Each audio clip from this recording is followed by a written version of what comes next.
How does a mother go on living after losing a child to suicide?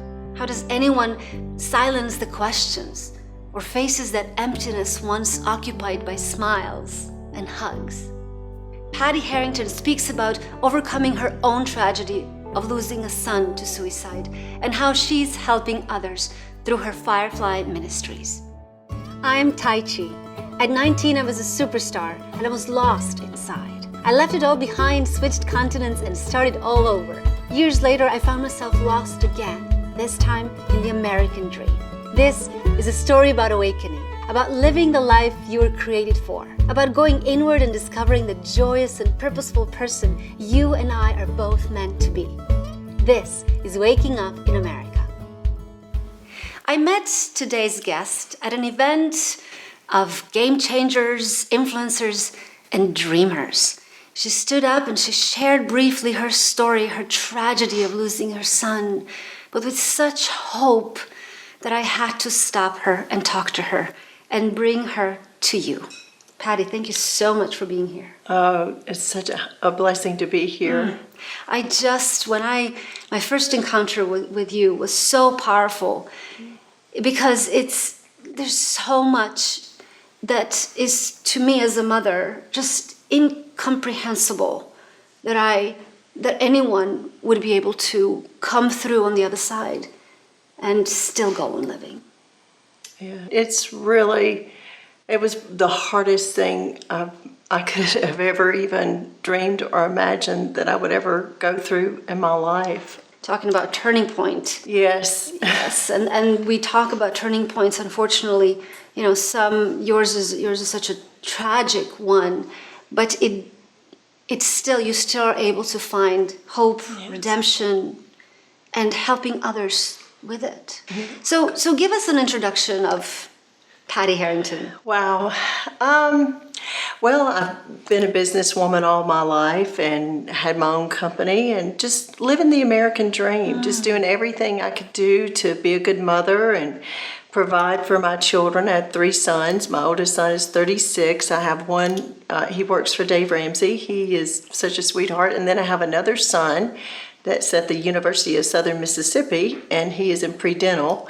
And then my youngest son, Connor, was 17, and I came home one day from work thinking I was going to cook dinner for my son, and I went into his room and found him hanging in the closet. And my world as I knew it did not exist any longer. Life was not the same for me and never has been or never will be the same. And that day, I went in a fight or flight mode. I think sometimes when things happen in our lives, I desperately had to cut him down. I tried to revive him. I was screaming, crying, calling the ambulance. Finally, the paramedics got there. I was doing everything within my power to revive him, and to no avail. I couldn't do it. They finally, when they got there, they kept trying to resuscitate him, but they couldn't bring him through. And so I followed the ambulance to the hospital, and everybody always says, "How did you do that?" I said, "I don't know how I did that, but somehow, I don't know how I worked through it." But I have the grief and the despair after that. I was in such just in another place. Yes, I would imagine the shock, the sheer intensity of the shock and trauma yes. took over. Well, 3 days after the funeral, my oldest son lived in Tennessee, and he said, "Mom, pack your stuff, you're moving to Tennessee." And so I came up here, and I would be driving down the road. I would just, all of a sudden, I would just go into this moan of desperation, and I couldn't even imagine how was I going to rebuild a life. How was I ever going to even possibly think that I could ever find happiness again? Yes. What is happiness? Yes. The joy of my life, my child, was gone. You've had a life, and you shared with me, that was ups and downs, your own struggles as a girl, everything you went through. And you shared with me that sounded like your children was your stability, provided that love, Yes. that sense of fulfillment.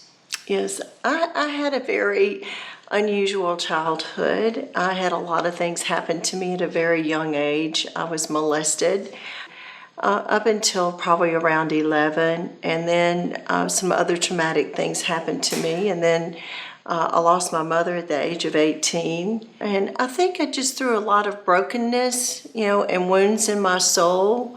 I was looking for love, and I married the first guy that I think just fell in love with me, and we thought, we were going to spend the rest of our lives together, and he was, my answer.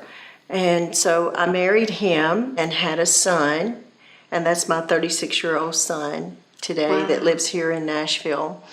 And operating out of wounds of my soul, it took me so many years to really understand the different traumas that I went through in my life affected me in so many different ways. Because we operate out of the wounds of our soul, and oftentimes we want to medicate. That's the first thing we want to do, is medicate. Yes, and that has been a topic on this show. Before we get to the turning point, we want to distract, we want to numb, because we're just not able, or it's just too hard to deal with the wounds of our soul. When we come back, we'll talk more with Patti Herrington. Do you feel stuck in life? Are you waiting for a miracle? Would you like to transform your pain and anxiety into joy and freedom? Here's how. The answers are in my book, Turning Points. There are dozens of stories of people like you, people stuck in addictions, abuse, and bad relationships. But they all took that first step. They all went on a transformational journey, and so can you. Visit wakinguprevolution.com, amazon.com, or any major online bookseller. Get your copy and turn your life around today. We're talking to Patti Herrington, founder of Firefly Ministries, who talks and teaches on prevention, suicide prevention from a spiritual perspective. And you're talking about growing up and experiencing traumatic experiences. You're carrying these wounds on your soul, as you say, and taking steps that lead you into a broken relationship, would you say? Yeah, broken relationships, because if we're broken, we try to fill those places with different things, whether it be people or whether it's shopping or dysfunctional relationships or drugs or alcohol, whatever their outlet is. Until we deal with those inner wounds, until we recognize that we're operating out of the wounds of the soul and realize that we have to release the person that hurt us, we have to release through forgiveness.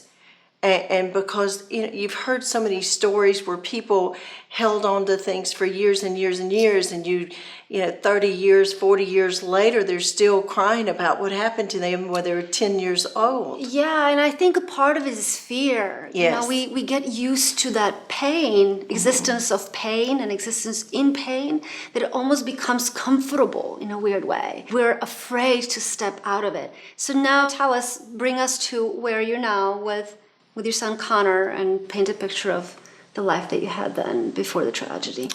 Well, I had moved to another area, and I met another man and married him, and I was married to him for 10 years, and it just didn't work out. We were two broken people trying to make a marriage work, and it just did not work out. And so we ended up getting a divorce, and my children were young. I had two other children, and so I was a single mother for a number of years. And you mentioned you were a successful businesswoman. Now you're taking care of your sons. Everything seems fine. Well, I thought so. Seemed good on the outside. Yes. Well, I'd had two other sons that had gone through puberty. Nothing out of the ordinary. There were some issues that I knew Connor was dealing with, my son, and things that we only talked about. He had been bullied. He had some issues that he was dealing with school. He really started a life cycle of defeat from the second grade on. His teacher failed him by 1 point in the second grade. So his struggles started at a very young age. But, he always covered it up. He always tried to act like nothing was wrong. And he was a year behind. And then he, again, in, I think it was the 8th grade, he failed again. I mean, it was just a constant battle with his academics. And my other 2 children, they came through, and I thought just teenage stuff. You mentioned covering up. I think we live in a culture that likes to cover things up. In our little subdivisions, we like to, put a filter on, right? And just smile and say, no, I'm fine. We had so many stories on this show, but the same thing, and yet there's this suffering underneath. Because we give a false perception, and we don't want people to know who we really are. We don't, for some reason. And we're not transparent with one another. Yes, again, because we're broken, and we're afraid that if we show our brokenness, we won't be loved. But you communicated with your son. You talked to him. You knew his struggles. I did. And I would always say, Connor, you can come through it, son. I was his biggest cheerleader. I would just love him and hug on him. And, I knew when he was struggling, I was taking him to counseling, and he seemed to be doing much better. And even the counselor said he was doing much better. And then that day I came home and I found him. It just... Well, because, you were his strength and his love, but there is still the world. There's the world. And if the world feels like he's never going to fit in, the children say, yeah, but you're my mom. Of course you're going to be my biggest fan. Yes. But I think a lot of because his dad was a professional in the medical field, and I really believe that Connor really felt that he would never be able to measure up. He would never be able to accomplish, since he had so many struggles in his academics. I believe deep down within his soul there was some fear, and he really did not think that he would ever be able to make his dad proud or accomplish things. And and his son wants to emulate his dad, so I think there was a lot of that there as well. Yes, and that's a wound of the soul as well, because we are created in uniqueness as we are, and we need to be accepted, and we are accepted and loved just the way we are. When we come back, we'll talk more with Patti Herrington and what helped her to move on after the tragedy.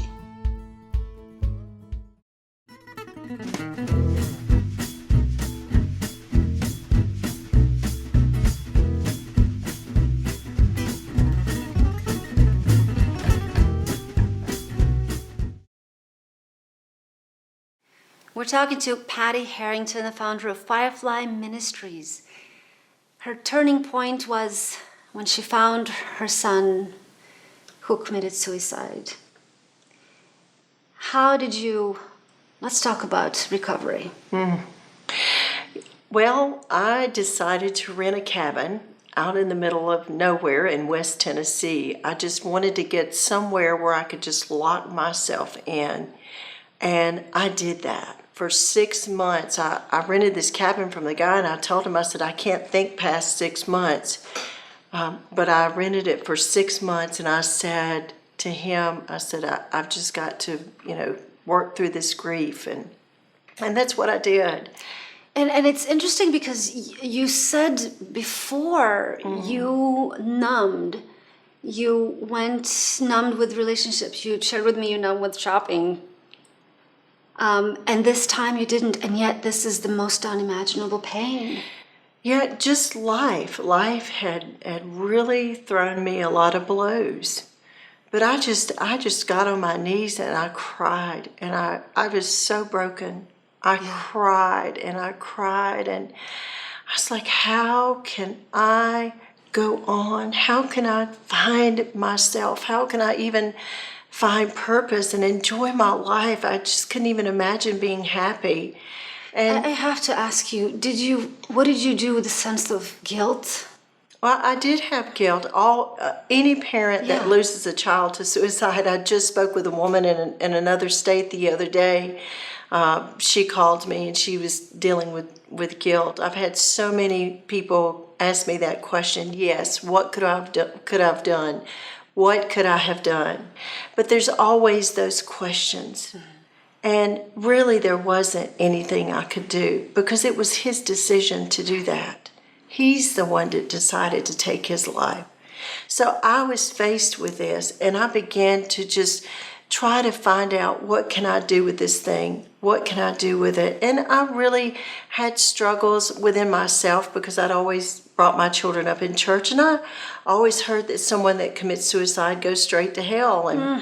So adding to the pain, yes, now it's that separation, that devastating perceived separation of what happened to him now. Yes. Oh, Patti, I can't even. Well, I cried out to God and I said, you've got to give me something. Mm-hmm. I've got to know that my son is with you. And God gave me a dream one night and allowed my son to appear in a dream. And it was like that dream just let me know that he was okay, just the beauty of the peace around him. And it was really life-changing for me. At that point, I began to turn around. I began to look at this thing as far as what can I do?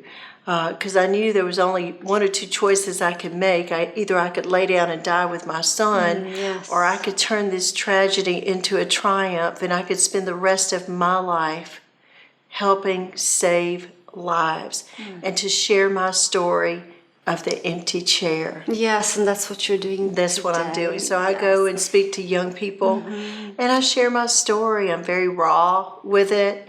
I share my story of how suicide has impacted my life, the trauma that was associated with that.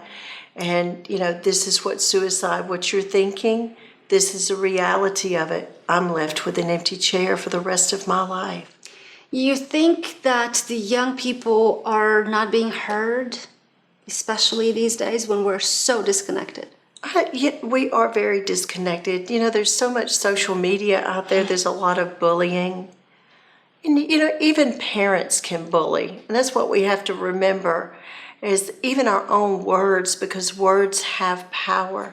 And sometimes even the things that parents say to their children, which makes them feel inadequate or makes them feel like they're not good enough. But, I also heard people say, well, when we were younger, we could take these words. It didn't bother me when they... But, like you said, then there's that wound of the soul that keeps carrying on.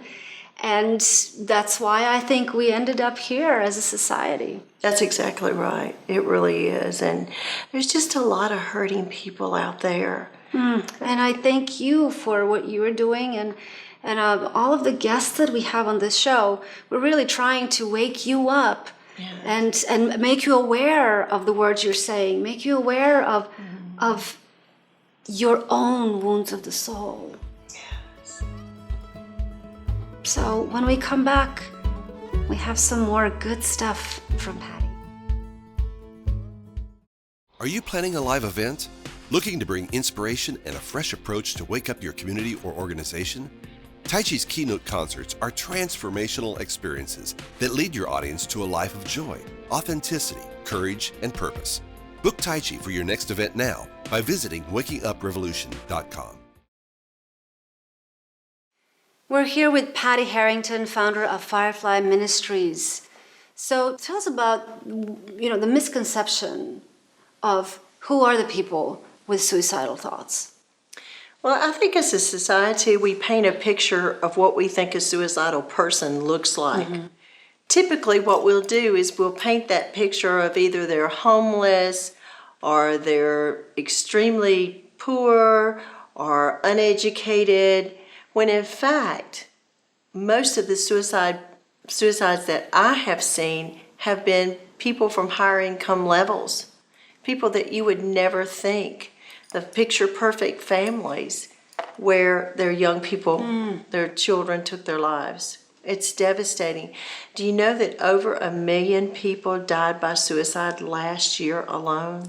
And you said that 1 in every 12 teenagers? 1 in every 12 young people seriously consider suicide, and 1 in every 15 are cutters.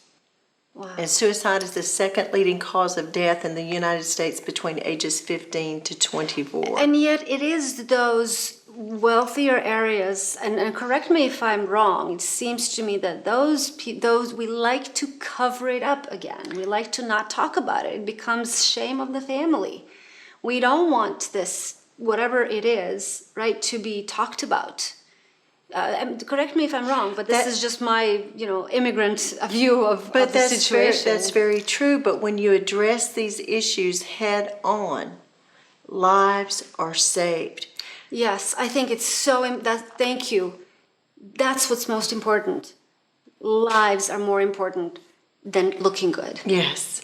That's exactly Patti. right. Yes. I have a question from Natasha from New Jersey who says, how can we best help those who seem suicidal to us? If you know of someone that's suicidal, the best thing to do is to reach out and share with someone close to that person. One of my son's friends knew that he had contemplated suicide. He had talked to him about it, but he never shared that with me. If he had opened his mouth and told me that, if he had reached out to me and said my son is contemplating suicide, I would have done everything within my power to stop that. But I didn't know that he was thinking about it. Are there any signs we can be looking for? There's different signs, and then sometimes there's not signs. Sometimes people will give things away, or they'll say comments like, well, everybody will be better off without me. No one cares about me. I just want to die. And then sometimes they just don't say anything, and then all of a sudden they do it. And there is, suicide, obviously, it is a progression of a very serious, severe depression. And when everything is off balance inside, right. How does that happen? How do we get that far that we don't catch that? Well, we just don't talk about things. We just don't communicate. Yes. When you go to a restaurant, Tajci, you see families sitting at a restaurant, and what are they doing? The children are on the cell phones, the parents are on the cell phones, and there's no communication. We don't talk anymore. But you've got to take time to put those cell phones down. Find out what's going on with your children. Say, hey, we're going to have dinner tonight, and it's going to be a dinner with no cell phones. We're going to look at each other, and we're going to communicate. I'm going to tell you how important you are to me tonight. Yes. I'm going to tell you how much I love you. If you're watching this, share it with your friends.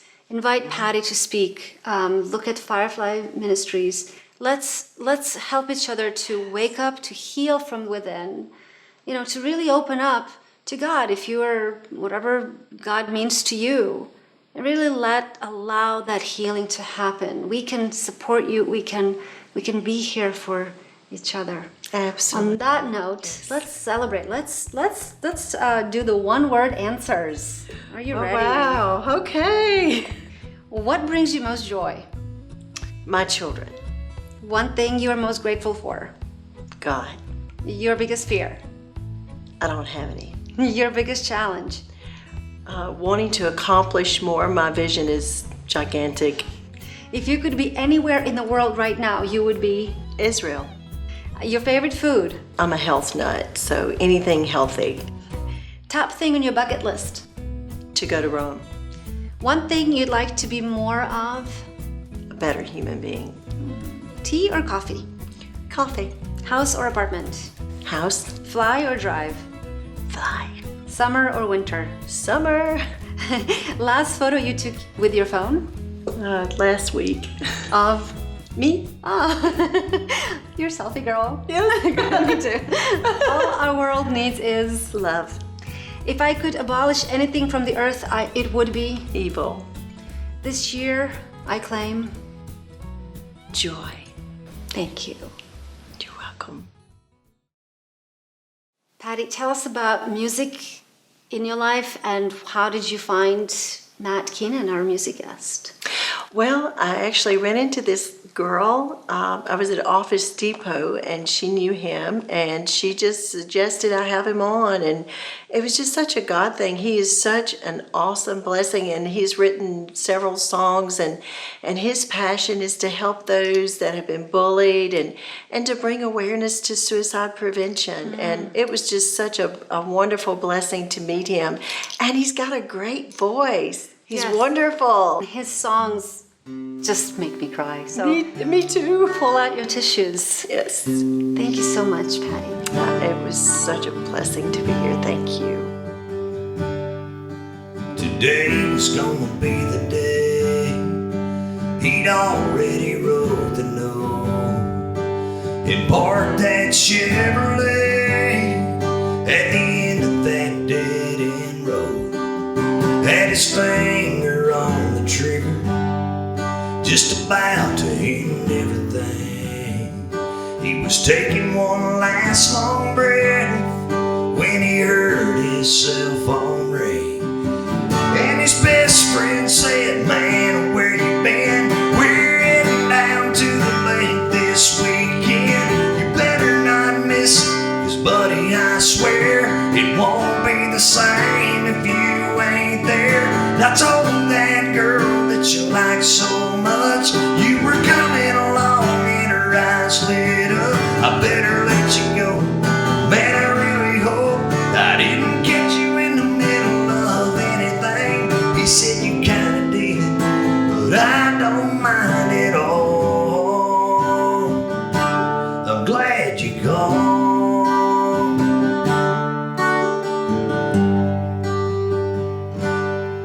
In another town down the road, in the back seat of a car, 2 18-year-olds that let a kiss go too far.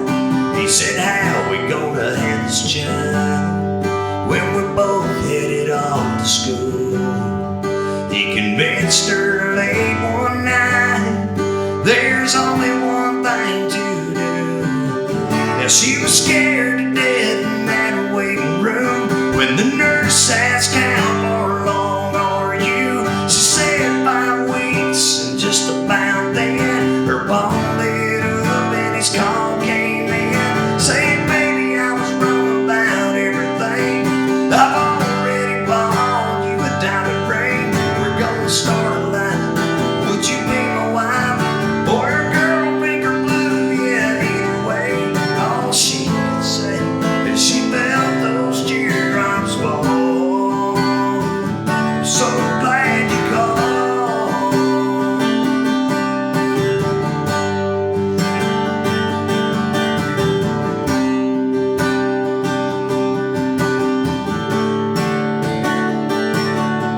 If someone you know is weighing on your mind and needs a friend on the other end of the line, don't hesitate. What you say may seem so small, but who knows? They might be glad you called.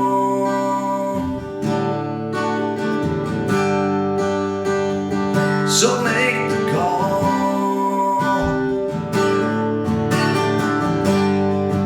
You make that call.